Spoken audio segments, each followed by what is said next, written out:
તહેવારો તો ગામના તહેવારોની વાત જ કાંઈક જુદી હોય છે. તહેવાર ત્યાં કેલેન્ડરની તારીખ બનીને આવતો નહીં, પણ આખા ગામના આંગણે ઉતરતો કોઈ એક ઘરના એટલે પ્રગટેલો દીવો પણ જાણે આખા ગામની રાત અંજવાળી જતો, અને કોઈ એક ઘરમાંથી બનેલી મીઠાઈની સુગંધ ગલીના છેવાડે બેઠેલા માણસ સુધી પોતાનો હિસ્સો પહોંચાડી આવતી. ગામમાં તહેવારનો અર્થ માત્ર પૂજા, પ્રસાદ કે મેળો નહોતો. તહેવાર એટલે એકબીજાના સુખમાં ભળવું અને કોઈના દુઃખને પોતાના આંગણે લાવીને બેસાડવું. એક નાનકડા ગામનું નામ હતું રામપર. ગામ મોટું નહોતું, પણ એની માટીમાં લાગણીનો એવો ભેજ હતો કે વર્ષો સુધી શહેરમાં રહેલો માણસ પણ પાછો આવે ત્યારે પોતાના બાળપણના પગલાં ઓળખી શકે. ગામના મધ્યમાં એક જૂનું પીપળાનું ઝાડ હતું.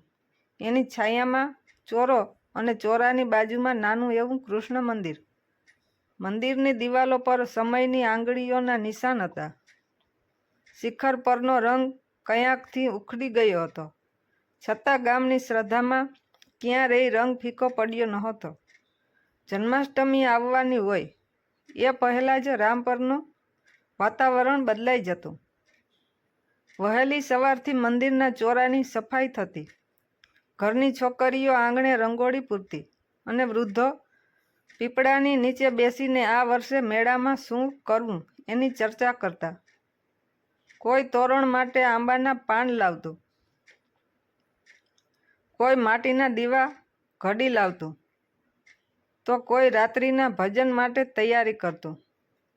આ વખતે મટકી ઊંચી બાંધજો હો, ગામનો કાનજી હસીને કહેતો. પાછલા વર્ષે તો છોકરાઓએ પહેલી જ વારમાં ફોડી નાખી. એ સાંભળીને ચોરા પર બેઠેલા વૃદ્ધો ખડખડાટ હસતા. આ જ ગામનો મયુર હવે શહેરમાં ભણતો હતો. વર્ષો પહેલાં ગામની શાળામાં ભણેલો મયુર હવે શહેરની મોટી કોલેજમાં હતો.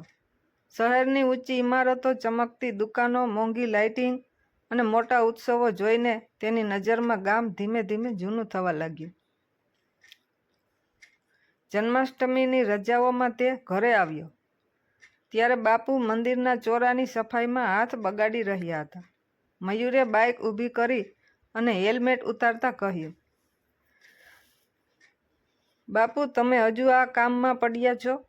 બાપુએ હાથનો ધૂળિયો ઝાટક્યો અને હસતા કહ્યું, આ કામમાં પડ્યો નથી બેટા, આ કામમાં ઊભો છું. મયુરને હાસ્ય આવ્યું. શહેરમાં જુઓ તો જન્માષ્ટમી કેવી થાય, મોટી લાઇટો, ડીજે, સ્ટેજ, હજારો લોકો, અને અહીં એ જ મંદિર, એ જ દીવા અને એ જ મેળો. બાપુએ તેની સામે થોડી વાર જોયું, પછી પીપળાના થડ સાથે ટેકો લગાવી ધીમેથી બોલ્યા, બેટા, અહીં લાઇટ ઓછી છે, પણ માણસોના ચહેરા વધારે પ્રકાશે છે. મયુરે કંઈ જવાબ આપ્યો નહીં. એ સાંજે ગામની સ્ત્રીઓ ઘરમાં બનાવેલી મીઠાઈઓ લઈને મંદિર તરફ નીકળવા લાગી.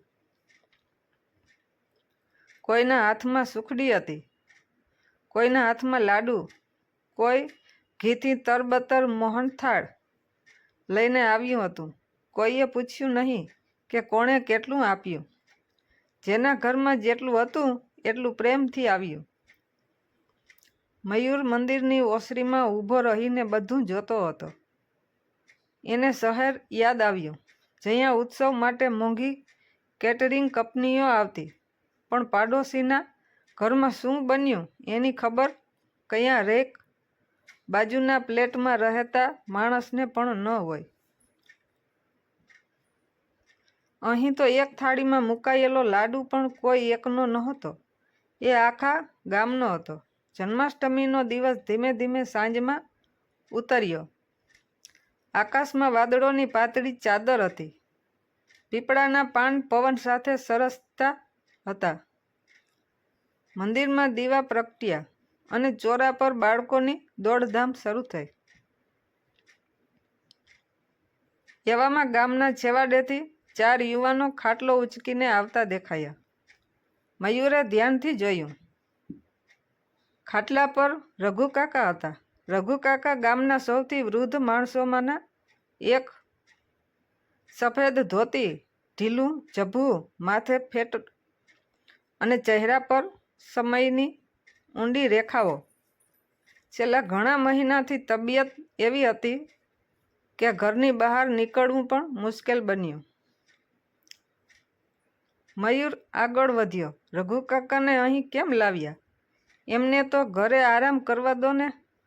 રમેશભાઈએ ખાટલાનો એક ખૂણો સંભાળતા કહ્યું.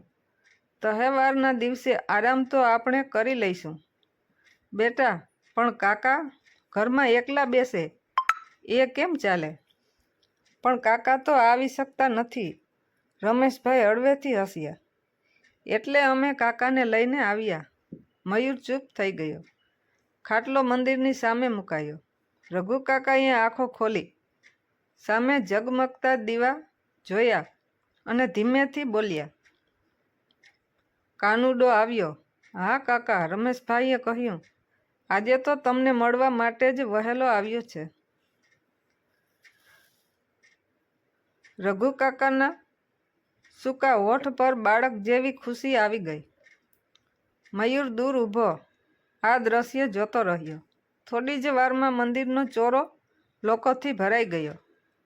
કોઈના કપડાં નવા હતા, કોઈના જૂના, કોઈના પગમાં ચંપલ હતી, કોઈ ઉઘાડા પગે આવ્યું હતું. બધા કૃષ્ણના હતા. રાત્રે 12 વાગ્યા. મંદિરની અંદર ઘંટડી વાગી.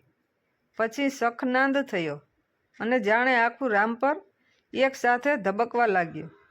નંદ ઘેર આનંદ ભયો ગીતનો સ્વર એક ઘરમાંથી નહીં, અનેક હૃદયમાંથી નીકળતો હતો.